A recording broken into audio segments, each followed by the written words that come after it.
something to be said about it. I think the pro game, the numbers are a lot different than the college game when it comes to scoring first, but I think that takes us to roughly 11-1. You go back over the years, there's just the numbers, your winning percentage goes through the roof. So starting quick is always a good thing. I do want to take a minute to, just how much I enjoy competing against those guys. They're a class act. They're very talented. We're both extremely competitive, but there's no garbage. There's no trash talking, and that's the way it should be. And Scott Forbes and his staff and that ball club is very good. And I just think the world of their program. Any questions? I think it was after his Virginia outing, you said that was the best you'd ever seen Conor, but does it get any better than that than today? Do you think he topped that outing from earlier this season? Definitely did, Brett. It was just a work of art. He rarely missed a spot. He pitched up, he pitched down, he pitched in, out, slider, change up, whatever he wanted to. It was reminded me like a Greg Maddux, just like a surgeon out there.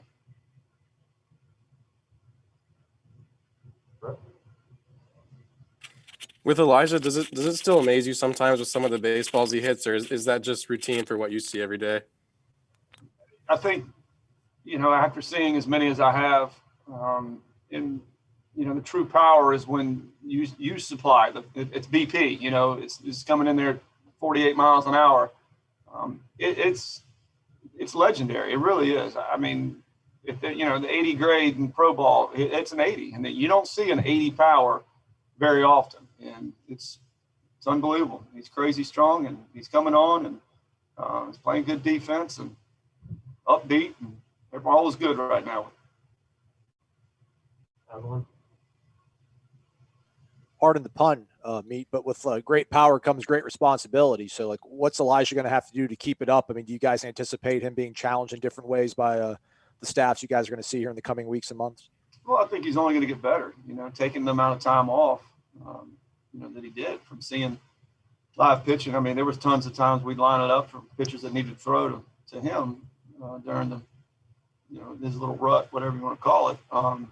But he's only going to get better. And there's still some times I can see that he's looking for something that he shouldn't be looking for. So, it's really good to see him, feeling good. And the confidence and everything's contagious. Chris? Mead, I was just wondering, have you made any plans regarding Tuesday's starter? Yes, Carson is going Tuesday. Lulu?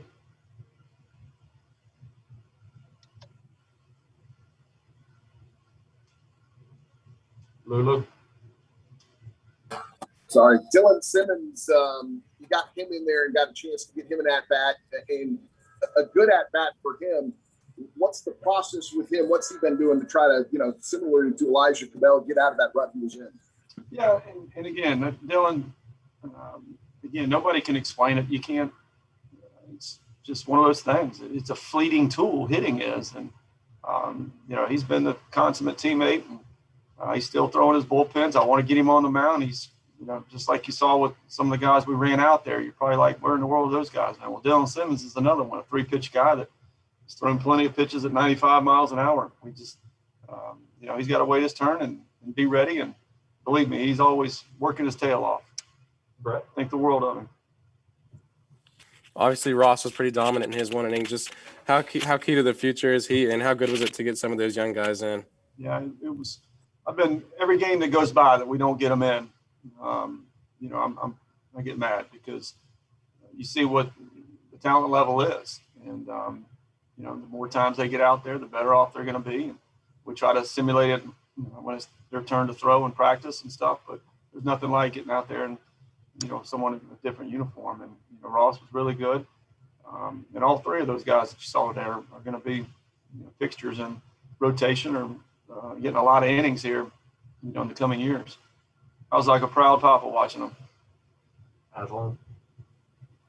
Feel like you're probably going to have a good battle between Vince Smith and Jackson Green at second base. What's Vince been able to do? I mean, that pop he brings in the lineup, and that's got to be a nice addition for you guys, right? Oh, it is. And, he's been working hard, and he's been asked to do a lot of things, third, short, second, trying to learn all of them and get comfortable at them. That's not easy. And he's playing well. He's playing with confidence, and there is definitely some thump in there. He's hit some balls at, in practice and scrimmages and in, competition games already this year. He's a good player. Go to Brett for the last one.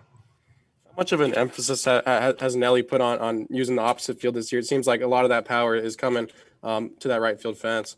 Yeah, and it's the whole maturity and realizing that, it only takes one time for him to, boom, catch one back deep in the zone and, smoke it the other way and go, wow. That's why we say we develop right-handed hitters better here at Florida State than we do left-handed hitters, because all you do is take the short route, and he's definitely bought in, and, that's why his numbers are, through the roof. He's really bought in and is making himself a heck of a prospect. Okay, thanks, guys. Thanks, guys.